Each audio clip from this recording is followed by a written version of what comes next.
तो यहाँ पर हम सबसे पहले पढ़ेंगे कोएक्सियल ऑप्टिकल सिस्टम। तो जैसे कि इसका नाम से ही लग रहा है कि एक ऐसा ऑप्टिकल सिस्टम जो कोएक्सियल हो, ठीक है। और इसका मीनिंग क्या है कि आपका जो ऑप्टिकल सिस्टम है जो कि एक कॉम्बिनेशन से बना है लेंसेज के, वो क्या है उन सभी लेंसेज के लिए जो उनकी प्रिंसिपल एक्सिस है वो कॉमन हो, ठीक है। तो ऐसे सिस्टम को हम क्या बोलते हैं, कोएक्सियल ऑप्टिकल सिस्टम। मान लीजिए ये आपकी प्रिंसिपल एक्सिस है और यहाँ पर आपके लेंसेज रखे हुए हैं। मान लीजिए ये एक लेंस रखा है, फिर आपका ये एक लेंस रखा हुआ है, ऐसे ही आपके बहुत सारे लेंसेज रखे हुए हैं, पर उन सभी के लिए जो उनकी प्रिंसिपल एक्सिस है वो कॉमन है। तो ऐसे सिस्टम्स को हम क्या बोलते हैं, कोएक्सियल ऑप्टिकल सिस्टम। तो अभी तक जो आपने कार्डिनल पॉइंट्स वगैरह पढ़े थे उन सभी में हम क्या लेके चले थे कि जो प्रिंसिपल एक्सिस थी वो सारे ही लेंसेज के लिए सेम थी, मतलब हमने कोएक्सियल सिस्टम्स के लिए ही वो सब कुछ पढ़ा था, ठीक है।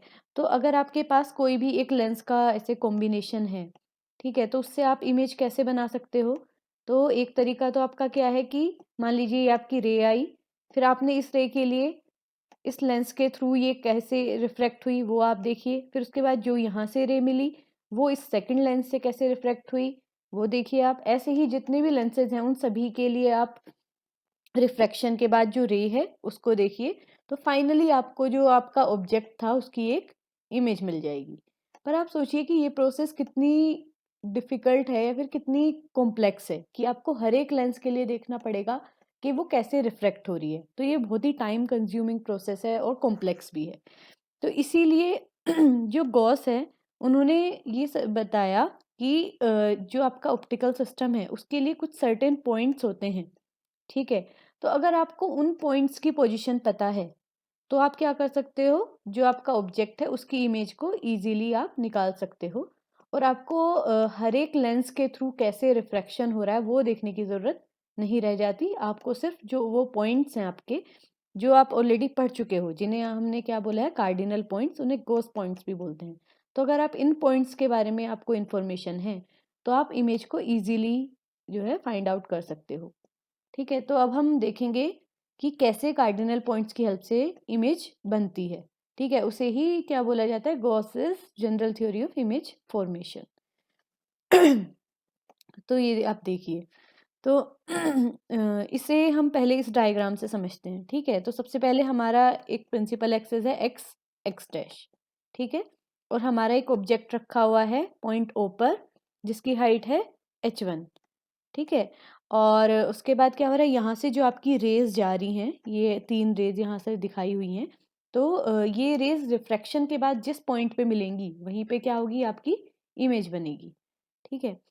तो इसके लिए अब जो ये रेज यहाँ से ये 3 रेज जा रही हैं, ये कहाँ पर जाकर मिलेंगी, कैसे इनका रिफ्रैक्शन होगा, उसके लिए क्या करते हैं हम, जो आपके कार्डिनल पॉइंट्स हैं, ठीक है, उनकी प्रॉपर्टीज का यहाँ पर यूज किया जाएगा, ठीक है। तो पहला क्या था, ये प्रिंसिपल एक्सिस के जो ये सॉरी ये जो आपका हाँ, जो आपकी प्रिंसिपल एक्सिस के जो पैरेलल रेज जाती हैं, ठीक है, वो रिफ्रैक्शन के बाद कहाँ से होकर गुजरती है, सेकंड फोकल पॉइंट से।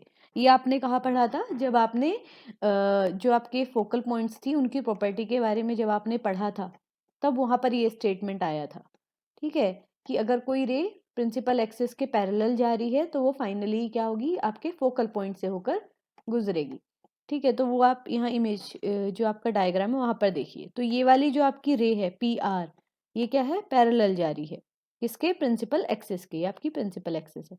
तो ये बीच में आपका एक लेंस का सिस्टम है जिसकी इंफॉर्मेशन की हमें ज़रूरत नहीं है। तो रिफ्रैक्शन के बाद ये कहाँ से गुजरेगा, ये गुजरेगा F2 से, जो कि सेकंड फोकल पॉइंट है। और ये कहाँ से आया, आपकी फोकल पॉइंट्स की प्रॉपर्टीज से। अब सेकंड देखिए कि a ray passing through F1 emerges parallel to the principal axis after refraction. तो इसी का रिवर्स देख लीजिए कि यहाँ पे क्या था, पैरेलल रे थी तो वो F2 से गुजरी है। अब है कि अगर कोई रे आपकी F1 से गुजर रही है फर्स्ट फोकल पॉइंट से, तो वो क्या होगी, फाइनली पैरेलल हो जाएगी प्रिंसिपल एक्सिस के। तो ये तो आपका इन दो रेस की हेल्प से आपने देखा कि ये कैसे गुजर रही हैं, ठीक है। अब नेक्स्ट है आपका कि a ray meeting the first principal plane at a certain height from the principal axis emerges through the second principal plane at the same height and on the same side of the axis। ये कहाँ से आ रहा है आपका, ये principal point जो थे आपकी उनकी प्रॉपर्टीज से आ रहा है। ठीक है, तो ये बोल रहे हैं कि अगर आपकी ये वाली रे देखिए कि ये रे जो है आपकी और आपके जो प्रिंसिपल प्लेन आर एम है उस पे अगर ये एच हाइट पर यहाँ पर कट कर रही है, तो उसके बाद जब ये इमर्ज होगी पूरे रिफ्रैक्शन के बाद, तभी भी ये कितनी हाइट से इमर्ज होगी, ये एच हाइट से ही इमर्ज होगी बाहर। ठीक है तो इस तरह से ये रे, ये तीनों रेज आप देखिए कहाँ जाकर मिल गई हैं, ये क्यू पॉइंट पर जाकर मिल गई हैं। और यहाँ पर हमने नोडल पॉइंट्स की प्रॉपर्टीज का भी यूज किया है, क्योंकि ये कहते हैं कि अगर कोई रे एक नोडल पॉइंट से जा रही है तो रिफ्रैक्शन के बाद क्या होता है, वो दूसरे नोडल पॉइंट से होकर गुजरेगी और ये दोनों रेज एक दूसरे के क्या होंगी, पैरेलल होंगी। ये नोडल पॉइंट्स की प्रॉपर्टीज है। तो इस तरह से हमने जो हमारे तीनों कार्डिनल पॉइंट्स हैं, principal points, focal points and जो नोडल पॉइंट्स हैं, उन तीनों की प्रॉपर्टीज का यूज किया यहाँ पर। और हमने क्या देखा कि ये तीनों रेज जो हैं रिफ्रैक्शन के बाद किस एक सिंगल पॉइंट पर मिल रही हैं, पॉइंट क्यू पर। तो इसका मतलब क्या है, आपकी इमेज यहाँ पर बन रही है। तो वो इमेज क्या है आपकी, आई क्यू। ठीक है, आपका ऑब्जेक्ट था ओपी और आपकी जो इमेज बन रही है वो है आई क्यू तो इसका और जो हाइट थी आपकी ऑब्जेक्ट थी वो h1 थी और फाइनली जो आपको मिला है वो है h2।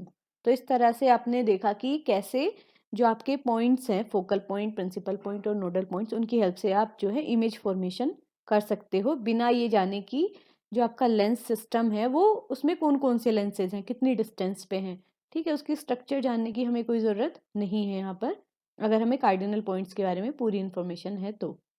ठीक है, अब आगे बढ़ते हैं। तो जो हमारे ये कोएक्सियल लेंस सिस्टम्स हैं, इनसे रिलेटेड कुछ रिलेशंस हैं, वो हम अगले कुछ लेक्चर में पढ़ेंगे। तो जो ये फर्स्ट रिलेशन हम पढ़ रहे हैं ये है न्यूटन्स फॉर्मूला। तो ये देखते हैं हम कि क्या होता है। तो इसका स्टेटमेंट कहता है कि if the distances of two conjugate points, जो कि ऑब्जेक्ट और इमेज हैं, on the principal axis from the respective focal points be x1 and x2, तो उसके बाद क्या होगा, x1 और x2 जो हैं आपके वो ऐसे रिलेटेड होंगे f1 और f2 से, जो कि है फर्स्ट फोकल लेंथ और सेकंड फोकल लेंथ।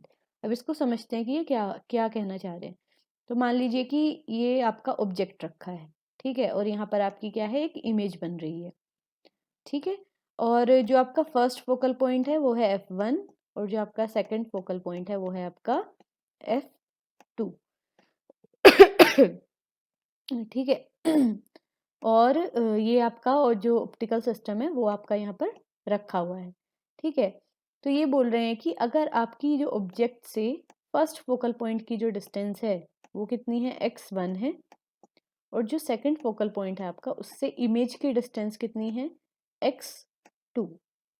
ठीक है, तो x1 और x2 का जो रिलेशन है वो इसकी फर्स्ट फोकल लेंथ और सेकंड फोकल लेंथ से क्या होगा, x1 x2 is equals to f1 f2। ठीक है, तो ये इसका स्टेटमेंट है। अब इसको हम यहाँ पे डायग्राम से भी समझने की कोशिश करते हैं कि ये कैसे हो रहा है। ठीक है, तो यहाँ पर ये इमेज जो लास्ट हमने पढ़ा था उसी की तरह है। तो ये आपका ऑब्जेक्ट हो गया और इसकी इमेज आपकी यहाँ पर बन रही है और जो आपकी सेकंड फोकल लेंथ f2 हो गई, फर्स्ट फोकल लेंथ f1, जैसे ही x1 और x2 जो है आपकी क्या है, ये डिस्टेंस हो गई है फोकल पॉइंट से ऑब्जेक्ट और इमेज की। ठीक है, तो अब हम क्या करते हैं कि इस डायग्राम की हेल्प से क्या करेंगे, हम जो ये फॉर्मूला है हमारा, जो रिलेशन है x1 x2 is equals to f1 f2, उसको प्रूव करने की कोशिश करेंगे। और इसके अलावा इसका एक स्पेशल केस क्या है कि जब आपका जो ये ऑब्जेक्ट वाला स्पेस है इसका जो मीडियम है और जो इमेज स्पेस है उसका मीडियम अगर सेम है, तो क्या होंगी, ये दोनों जो फोकल लेंथ होंगी f1 और f2, उनका मैग्नीट्यूड इक्वल होगा। और सिंस ये साइन कन्वेंशन से क्या होगा, f1 जो है वो नेगेटिव होगा और f2 पॉजिटिव, और इन दोनों को हमने एक कॉमन वैल्यू अगर f मान के चलते हैं तो x1 x2 का प्रोडक्ट क्या आ जाएगा, -f²। अब हम इसका डेरिवेशन देखते हैं कि कैसे न्यूटन्स फॉर्मूला आता है।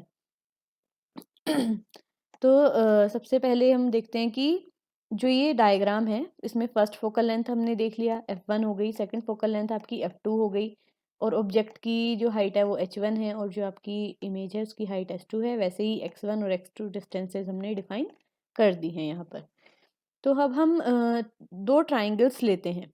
ठीक है, एक ट्राइंगल हम लेते हैं ये POF1 सेकंड ट्राइंगल लेंगे हम F1 H1 M। अब ये दोनों जो ट्राइंगल्स हैं वो एक दूसरे के सिमिलर ट्राइंगल्स हैं, और सिमिलर ट्राइंगल्स की जब हम प्रॉपर्टी लगाएंगे तो हम क्या लिख सकते हैं कि उसकी जो करस्पॉन्डिंग साइड्स हैं उनका रेशियो। ठीक है, तो ये आप पहले ये वाली साइड लीजिए OP, तो इसकी हाइट कितनी है H1, इसके करस्पॉन्डिंग इस वाले ट्राइंगल में हाइट होगी H1M। तो सिंस ये हम क्या कहाँ मेजर कर रहे हैं, opposite side of principal axis, इसीलिए जो इस वाली हाइट का साइन आएगा वो नेगेटिव आएगा, और ये H2 यहाँ से आया है क्योंकि ये दोनों डिस्टेंसेस जो ये वाली IQ है और H1M है वो इक्वल है। तो ये आपका हो गया -H2। तो जब हम इन दोनों साइड्स का रेशियो लिखेंगे तो वो क्या आएगा, H1 अपॉन -H2। और हमने बाकी दो साइड्स लेनी है, तो हम बाकी दो लेंथ लेनी है इन्हीं दोनों ट्राइंगल्स की। तो हमने क्या लिया, OF1 लिया और F1 H1 लिया। ठीक है, तो -H2 अपॉन H1 क्या हो जाएगा, -F1 अपॉन -X1, क्योंकि ये दोनों जो डिस्टेंसेज हैं वो आप किस डायरेक्शन में मेजर कर रहे हो, इस डायरेक्शन में, इसीलिए ये नेगेटिव होगा। इस डायरेक्शन में जो आप मेजर करोगे वो क्या होंगी, आपकी पॉजिटिव होंगी। ये हमने साइन कन्वेंशन में पढ़ा था। तो इस तरह से आपको इक्वेशन 1 मिल गई। नेक्स्ट है for triangles F2H2S and F2IQ, मतलब हम यहाँ पर आ गए हैं अब। ठीक है, तो ये वाला ट्राइंगल लेते हैं हम, एक S2F2S, और दूसरा ट्राइंगल ये लेते हैं। तो जैसे हमने यहाँ पर किया था इन दोनों ट्राइंगल्स के लिए, वैसे ही सेम यहाँ पर करेंगे। तो हमें रिलेशन क्या मिलेगा, -S2 upon H1 is equals to X2 upon F2। तो अब इन दोनों ही रिलेशंस में क्या हो रहा है कि ये साइड तो इक्वल है, तो इसका मतलब जो इनकी राइट हैंड साइड्स हैं वो भी इक्वल हो जाएंगी। और इस तरह से आपको जो न्यूटन फॉर्मूला है उसका आपको डेरिवेशन मिल गया है।